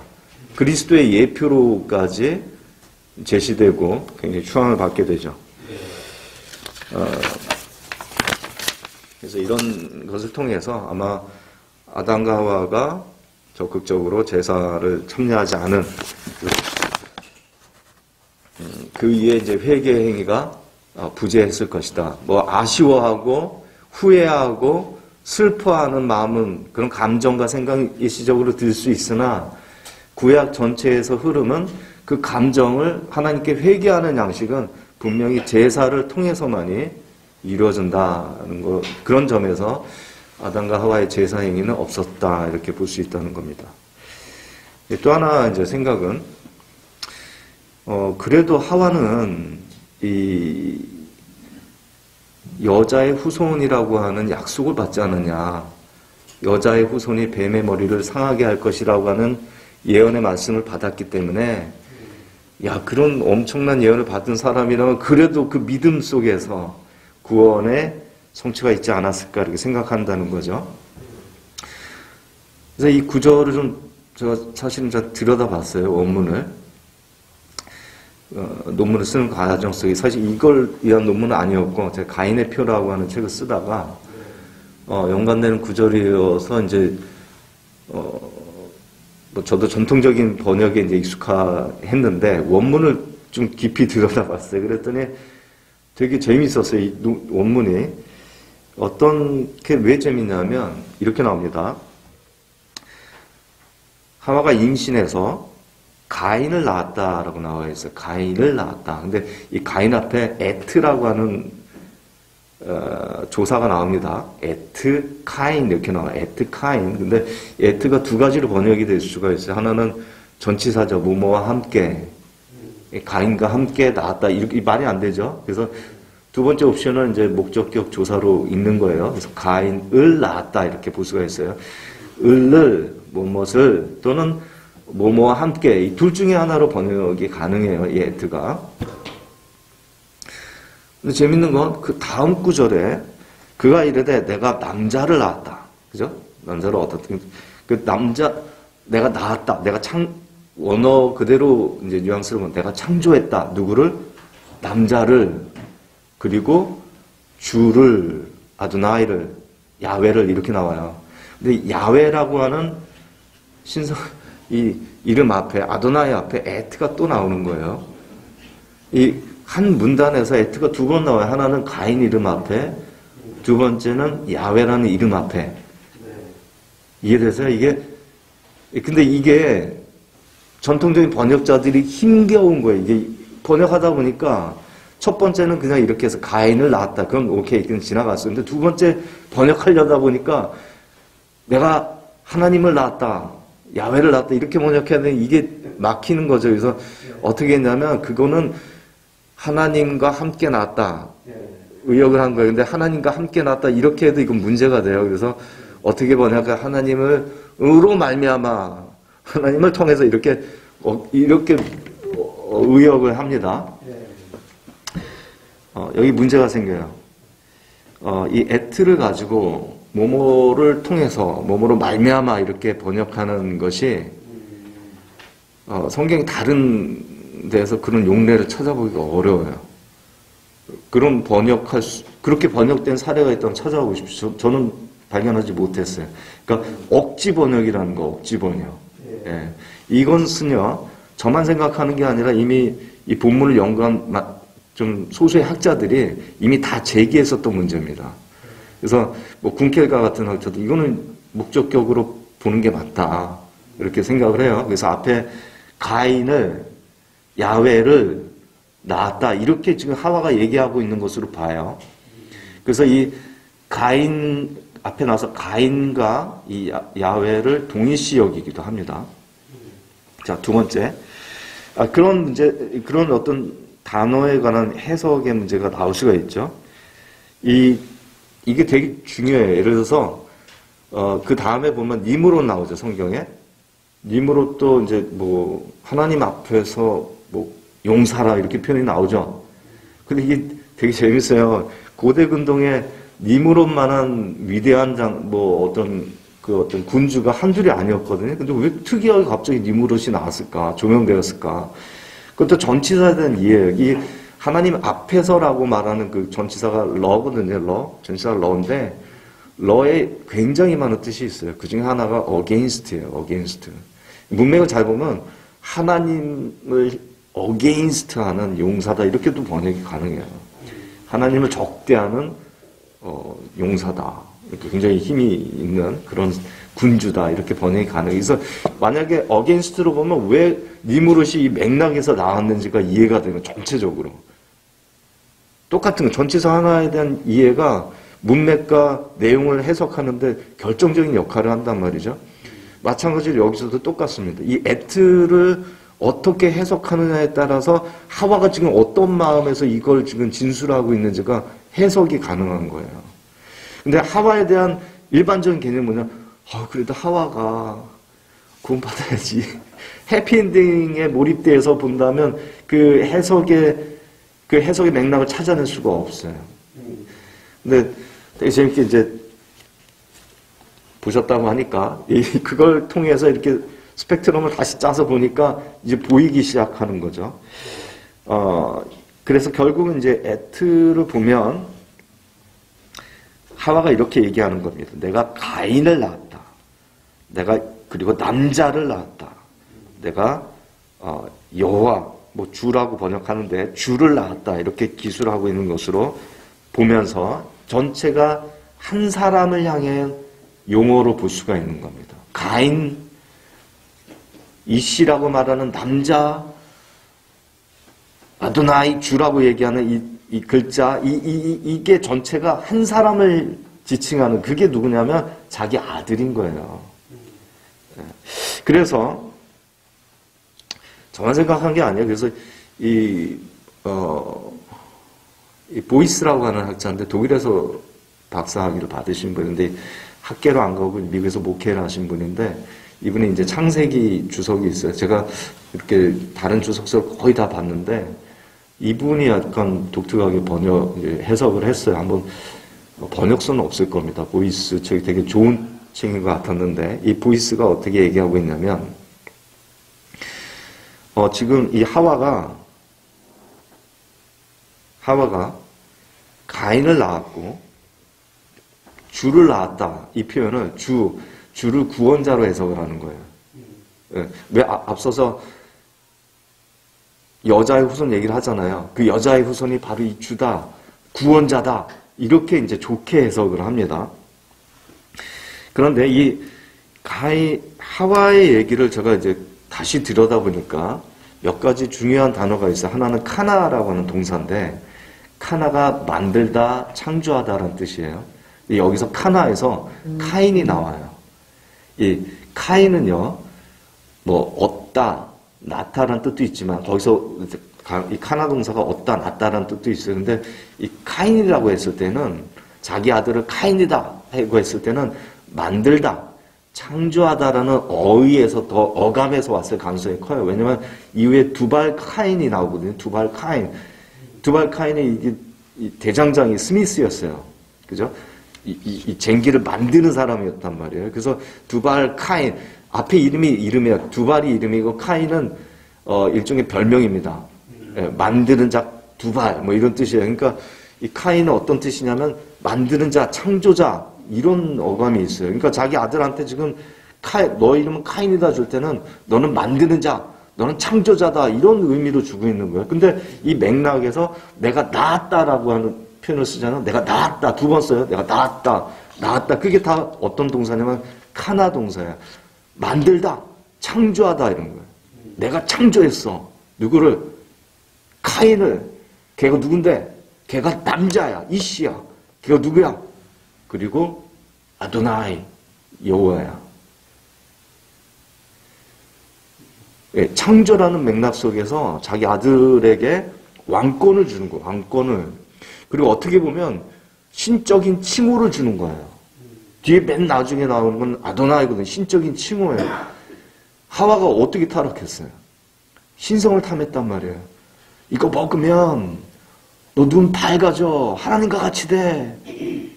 그 마음을 타락 이후에 버렸을까 과연? 예. 여전히 있었다면 그 3장 15절에 있었던 여자의 후손에 대한 예언을 들으면서 아들이 진짜 태어났거든. 여기에 칭호와 이름을 주면서 그 바램을 투사하는 거죠. 이 맥락이 전치사 하나로 풀려질 수 있는 거예요. 그렇게 되면 이렇게 볼 수 있는 거예요. 지금 하와가 원죄 이후에 두 번째 죄를 짓는 겁니다.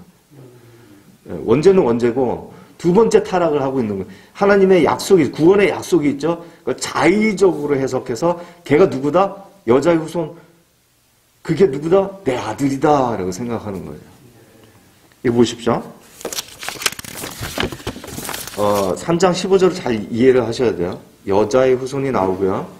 16절에 누가 나오냐면은 너는 남자를 갈망하나 그는 너를 다스릴지니라. 이런 구절이 나오죠. 맞죠? 이제 15, 16절 이제 연결되는 구절이거든요. 그래서 여기서 보면 여자에게 너는 남자를 갈망하나. 그 남자가 누구예요? 그 이씨로 나오거든요. 이씨가 누구예요? 그 바로 앞 구절에 나와 있는 여자의 후손을 얘기하는, 그것을 받아서 남자라고 얘기하고 있는 거예요. 그죠? 그 남자를 널 갈망하나 그 남자는 어떻게 돼? 너를 다스리는 거예요. 이거는 주종 관계가 되는 거예요.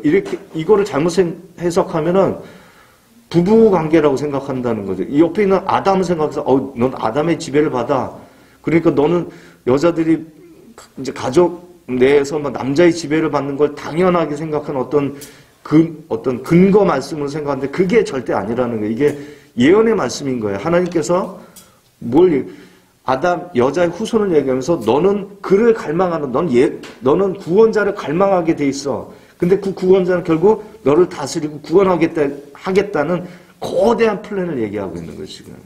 근데 그 남자를 어떻게 받아들여요? 나중에 하와가 이런 얘기를 해요. 내가 남자를 낳았다. 이렇게 얘기하죠. 보통 그렇게 안 해요.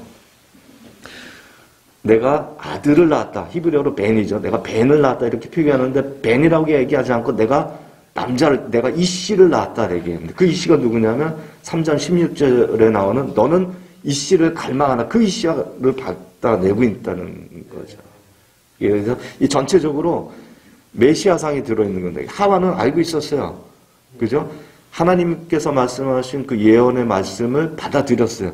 그리고 그가 구원자라는 거, 신적인 존재라는 거, 그가 남자라는 거, 미래에 태어날 자라는 거, 그 미래에 태어날 자는 반드시 잉태의 고통을 거쳐야 할 만큼 오랜 시간 기다려야 한다는 하나님의 사인이 있었거든요. 그리고 곧 잉태의 고통, 해산의 고통을 겪어야 할 만큼 큰 인류의 고통의 시간이 있어야 된다는 암시였는데 잘못 오해한 거죠. 이제 나왔단 말이에요. 이게 그 사람이구나. 내 아들이 바로 그런 이씨구나. 이렇게 얘기를 하고 있다는 겁니다. 근데 이 부분에 대해서 이 하와가 결국은 이 말씀을요 자의적으로 해석을 하면서 그 구원자상을 자기 아들한테 이제 투사하는 거죠.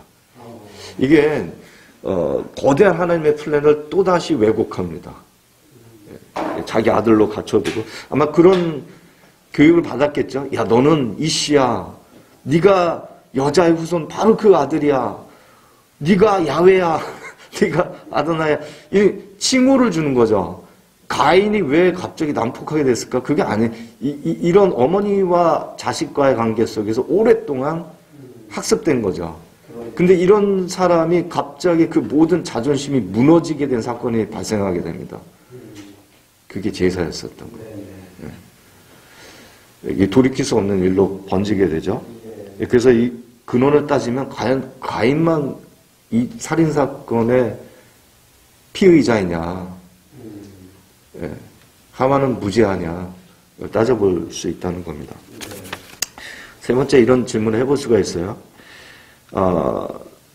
여자의 후손 예언도 좋지만 하나님께서 가죽옷도 지어주지 않았냐. 그거는 범죄 이후에 이들을 보호하고 살리시겠다는 하나님의 의지의 표명 아니겠느냐.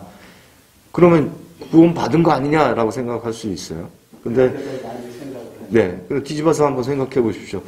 성경에서는 그런 가죽옷을 입고서 이들이 그래서 구원으로 귀결되어졌다라고 할 수 있는 근거를 찾아보기가 어렵고, 아까 얘기한 대로 유대교 전승에서도 그런 대목은 찾아보기 어렵다라고 말씀을 드렸어요. 근데 과연 아담 하와만 가죽옷을이라고 하는 어떤 상징적인 방법을 통해서 하나님의 은혜와 긍휼을 받았느냐? 그건 아니거든요. 가인도 있단 말입니다. 가인은 살인을 한 이후에 하나님으로부터 표를 받아요. 아까 표 얘기가 잠깐 나왔는데, 이제 에스겔에서 이제 타우로 나오잖아요. 7세기, 8세기의 타우는 히브리인들은 히브리어 당시에 고유의 문자가 없었어요. 가나안 문자를 써서 이제 자기네 언어를 표현했는데, 그게 아까 말씀한 곱하기 표시였단 말이에요. 타우가. 그래서 이제 십자가로 이제 볼 수 있다 이런 의견인데, 이 가인의 표는 그렇게 표현되지 않아요. 오트라고 하는 이제 단어를 써요. 근데 이제 교회사적으로 이 오트를요, 십자가로 해석하는 교회사적인 해석도 있었어요. 재미있게도. 예. 그래서 이제 제가 그 가인의 표라는 책을 쓰면서 사실 그 가인의 표가 뭘까?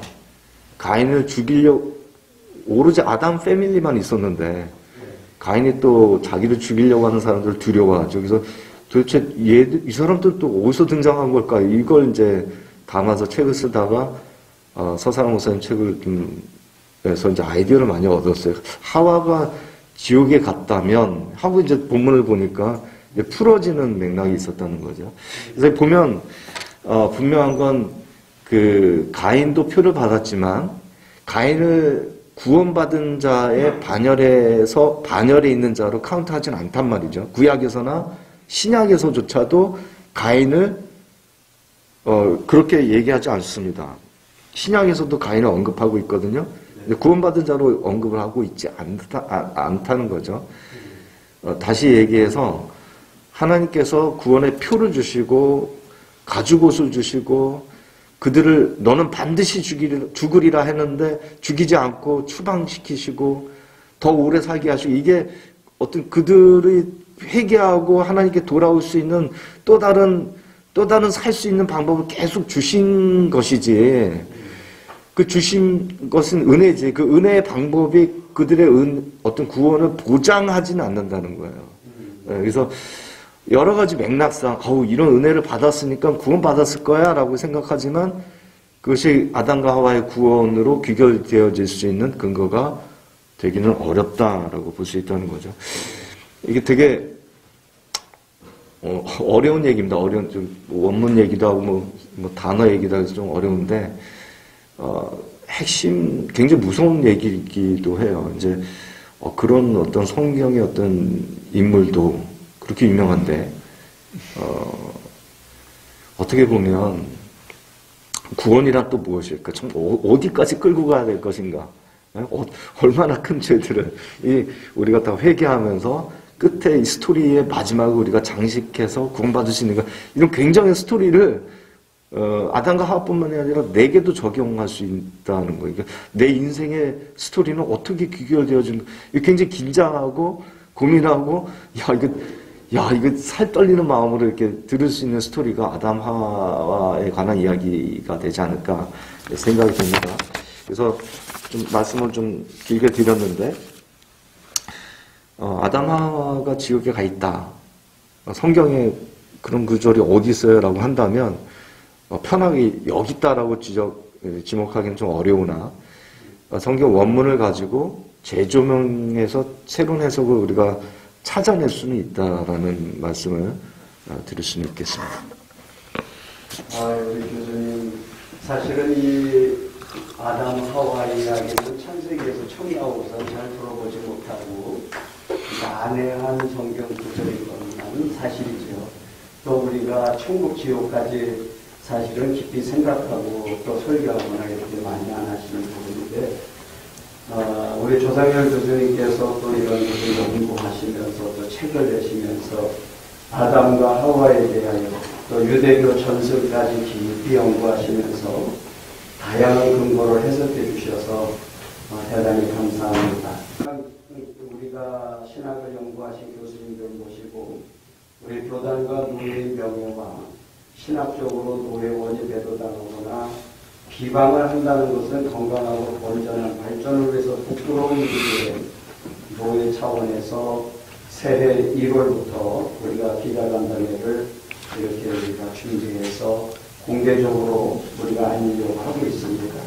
이러한 것은 우리 교단과 하나님의 노예해 주신 권위를 회복하고 또 노예의 입장문을 당당하게 밝힘으로써 교회와 노예원을 보호하는 이러한 일에 앞장서신 우리 노회장님이시고 또 목회자요 신학자이신 우리 남양주 대신 총회신학교 학장을 맡고 있는 강용철 교수님께 질문을 마지막으로 드리고 싶습니다. 우리 강용철 교수님, 오늘 서울 동노회가 앞장서서 전문가 교수님들을 모시고 이러한 신학적 검증과 토론하는 시간을 간담회를 마련해 주셔서 대단히 감사합니다. 마지막으로 우리 강용철 교수님, 지금도 우리 그리스도인들이 영적인 경험을 하는 것이 가능한지, 그리고 그러한 천국 지옥 영적 경험을 한 사람들이 간증할 때의 자세, 또 간증을 들을 때의 듣는 사람들의 자세는 어떠해야 하는지 우리 대신교단에 속한 60년이나 된 노회를 책임진 노회장님으로서 또 신학자로서 목회자로서 어떻게 듣고 어떻게 전해야 하는지를 답해 주시면 대단히 고맙겠습니다. 예, 긴 시간 우리 서울 동노회를 위해서 또 우리 서사라 목사님을 위해서 좋은 이런 강의로 또 이렇게 신학적인 포럼을 해주신 우리 교수님들께 다시 한번 감사드립니다. 우리 신앙과 생활에 유일한 제1기준인 우리 성경을 고백합니다. 그리고 한국교회는 정말 감사하게도 총회와 노회에서 이런 부분들을 이 성경을 기준으로 해서 옳고 그름을 이제 판단을 하게 되고, 또한 그 한국에 있는 많은 이 신학교 선생님들이 옳고 그름을 판단하는 것으로 해서 우리 좋은 선생님들을 가지고 있는 그런 한국교회입니다.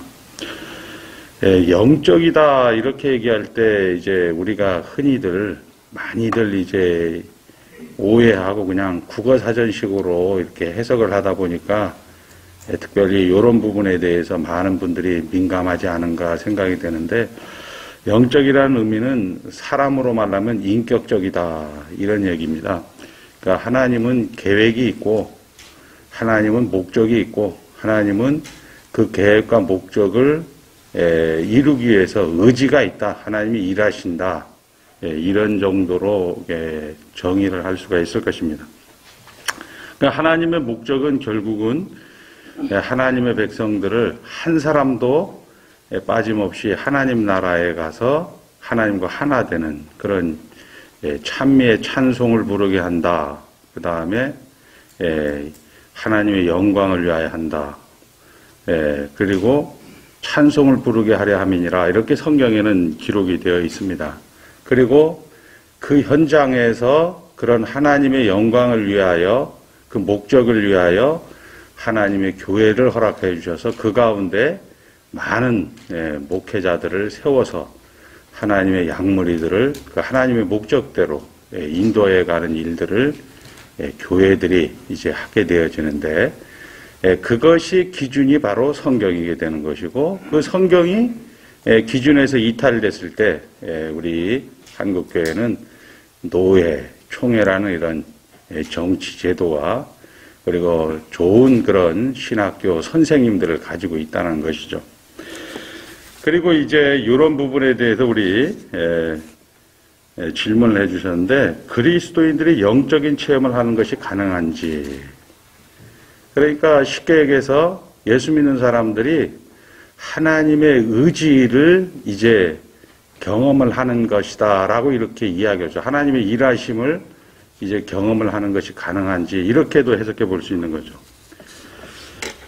목회자는 신학 선생님들처럼 옳다, 그러다 이렇게 쉽게 얘기할 수 있는 상황이 아닌 거예요. 우리의 목회 현장은 사실은 성도님들이 그 다양한 그 현장들, 그리고 정말 그 영적 체험들, 우리가 우리 주위에서 이제 목회를 하면서 확인하는 건데, 목사님들 얘기 들어보면 어떤 성도님이 거기에서 이런 내용으로 가는데 거기에서 정말 하나님을 만났습니다 라고 이야기할 때마다, 아, 이것이 성경적으로 옳다, 그러다. 선생님들에게는, 신학 선생님들에게는 그게 쉽게 대답할 수 있지만, 사실 목회자 입장에서 마치 부모님처럼 자기 자식들의 그런 다양한 것들을 가지고 들어왔을 때, 야, 그건 틀렸어, 그건 맞았어, 이렇게 단순하게 대답할 수 있는 그런 성질의 것은 안 된다, 이렇게 얘기하고 싶습니다. 그 다양한 영적 체험의 현장을 해석하고 적용하는 과정은 대단히 지루하고 힘든 과정입니다. 그래서 흔히들 얘기해, 참 목회가 어려워, 참 목회자가 힘들어, 이런 얘기가 자연스럽게 나오게 되는 거죠. 그래서 이제 목사님들 목회 현장 속에서 많은 시행착오도 있습니다. 그래서 많은 세월을 필요로 하게 되고, 그리고 결국 고백하는 것은 예수가 인도하셨네, 하나님이 일하셨네, 결국 하나님의 영광으로 마치게 된다는 것을 우리가 볼 수가 있습니다. 그래서 그리스도인들의 영적 체험을 우리 현장 속에서 마주치는 모든 것들이 다 다양한 체험이라든지 이런 영적 체험들이 우리는 늘 있다라고 이렇게 저는 대답을 할 수가 있습니다. 그 다음 두 번째, 천국과 지옥, 영적인 체험을 한 자들이 간증을 들을 때나 우리는 어떠한 자세를 취해야 하는가?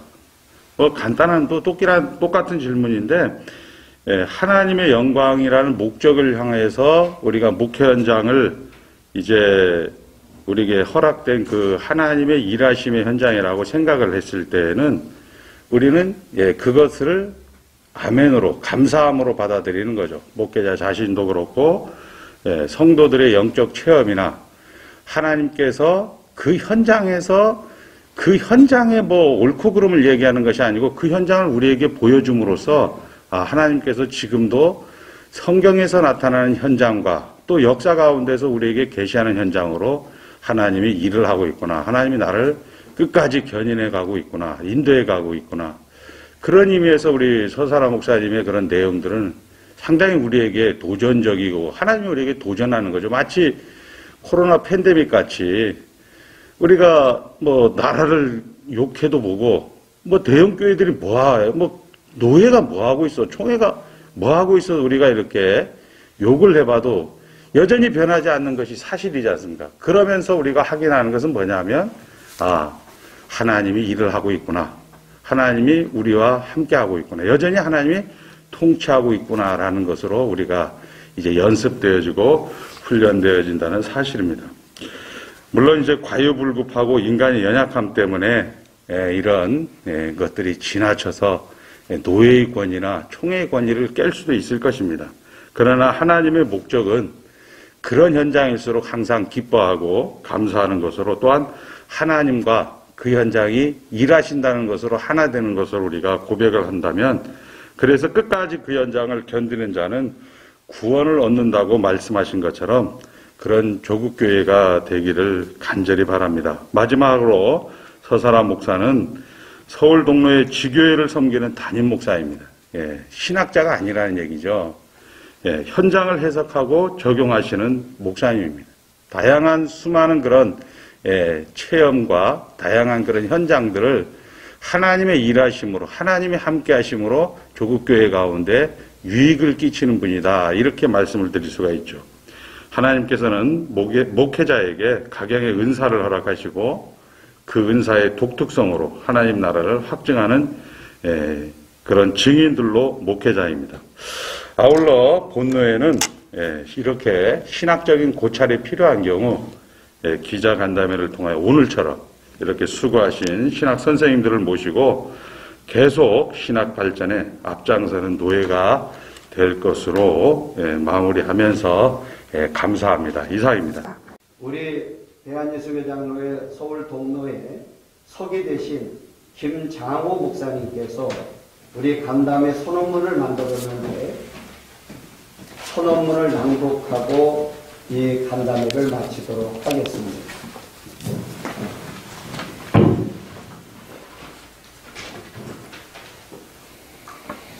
간담회 선언문. 우리는 지금까지 본 간담회를 통하여 서사라 목사의 신학 사상에 대해 여러 가지 의견을 나누며 천국과 지옥에 대한 간증과 그의 성경 재석이 정통 기독교계의 주장과 일치하는지를 살펴보았다. 이에 참석한 노회 책임자들과 토론을 맡은 교수들은 다음과 같은 결론에 이르게 되어 선언문을 채택한다. 다음, 하나, 서사라 목사는 성경 66권을 하나님의 정확무오한 말씀임을 믿는다. 둘, 서사라 목사는 유일하신 삼위일체 하나님을 믿는다.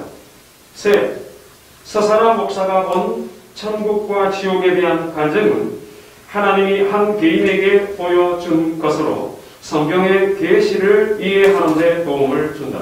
넷, 성경에 묘사되지 않는 천국과 지옥에 대한 서사라 목사의 증거는 개인의 체험으로서 많은 사람을 회개시켜 구원받게 하는데 그 목적이 있다. 다섯, 서사라 목사는 자기가 본 내용을 절대화하지 않는다. 그 이유는 하나님은 어떤 사람에게 새로운 것을 보여주실 때 각 사람의 은사와 세계관을 고려하시기 때문이다. 여섯, 서사라 목사 자신이 본 천국과 지옥은 하나님의 말씀을 증거하는 도움 자료로 사용할 뿐이다. 일곱, 서사라 목사의 천국과 지옥에 대한 간증과 그의 성경 해석에 대한 내용은 필요할 경우 공개적인 학술적 논의의 대상으로 삼을 것이다. 여덟, 소위 정체를 알 수 없는 소속 불명의 이단 감별사들은 신학적인 근거와 검증 없이 특정인을 이단으로 정부에 매도 응해하는 경우 교단과 누회의 이름으로 단호히 대처한다. 아홉, 특정인이 서사라 목사에 대한 개인적 사견과 주장을 무분별하게 공표하기보다 신학 검증 및 토론이 필요할 시 신학 토론이나 학술 연구 논문을 통하여 발표하는 것을 환영한다. 2021년 1월 21일 서울 동노회장 강영철 목사, 정치부장 최종환 목사, 정경노회당 이창복 목사, 노예스기 김자호 목사, 권호덕 교수, 서요환 교수, 서영권 교수, 조상열 교수의 서울 동노회원 1동. 노회장님 기도로 이제 마무리를, 먼저 노회장님 기도로 마무리하고 기념 촬영을 하겠습니다. 창세전에 그리스도 안에서 하나님의 귀한 백성들을 택하여 주시고 저들의 인생길 가운데서 가장 적당한 때 예수 그리스도를 나의 구주 나의 하나님으로 고백하게 하시며 하나님의 교회 가운데서 하나님의 목적대로 성장할수록 하나님의 목적대로 완성되어 갈 수 있도록 은혜 허락하여 주신 것 감사를 올려드리옵나이다. 아멘. 아버지의 앞서간 믿음의 선배들이 신앙의 유산으로 물려준 귀한 성경을 아버지 하나님 이제 조국교회가 받고 또한 우리 많은 믿음의 동역자들이 현장에서 체험하고 영적으로 체험한 것들을 우리가 또 그 성경을 기준으로 하여 아버지 해석하며 적용하며 감격하며 감사할 수 있는 귀한 시간들을 허락하여 주신 것 감사를 올려드리옵나이다. 하나님 나라 안에서 다 가진 자로서 넉넉한 자로서 풍성한 자로서 아버지 하나님을 닮아가는 귀한 감격을 누리게 하여 주신 현장을 우리에게 허락하여 주신 것 감사하오며 서사라 목사님과 주님 사랑 세계 선교회와 주님의